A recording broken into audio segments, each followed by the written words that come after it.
what you want to do is you want to beware of people going on to these cheap states where corporations are cheap. And what they're doing is they're going into the inactive area in the Secretary of State. You could go to Wyoming and pull up the Secretary of State, and you can open that up and look for business, a business search, they call it. And then they have active and inactive. Active means you're paying your bills, your stuff is on time. Inactive means you done missed some, maybe you're supposed to update your address, or maybe somebody had corona and the business has been left alone for a minute. So they put you on inactive status. Or maybe you haven't paid that little $200 or something. They'll put you on inactive status, right? Next, they will dissolve you if, in the right situation. But now you're doing what they call inactive. So you go into inactive, and what these cats are doing, they buy an inactive court. They don't buy it. They pay the fees, and now they hijack somebody else's company. They take it because the state don't care who pays it. As long as you pay it, now you take control of it, and now you go and sell that court to somebody else for $14,000. Something you paid $200 to bring back active. That's what they're doing. But that's not legal, because imagine I went away,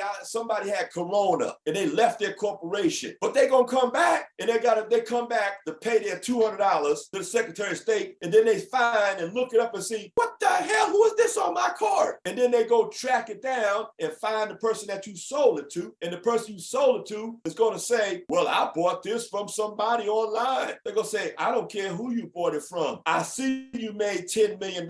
That's my money, because that's my court, and you stole my court. You never asked me permission to buy my court. And in order to get permission, you're going to have to do a few different types of paperwork. So don't be going buying, watch out when you go buy corporations online from people who talk about they pay $200 back fees, now they own it. No, you don't. You just took your name off, put somebody else's name on, that you hijacked somebody's corporation, put their name on, sold it to them, registered in the Secretary of State, and now the chain of paperwork is going to be off. Because when that person comes back, if that person comes back and says, hey, who are you? You just went in and hijacked somebody's corp, and you're going to say, well, I bought this guy offline. I don't care who you bought it off. It's not yours. So however money you made ain't yours. And now you just asked out of court, you asked out your money, you asked out of all that. And don't try to put no shares in your name. Now you really breaking the law, and now you're asking for like a click, click, click.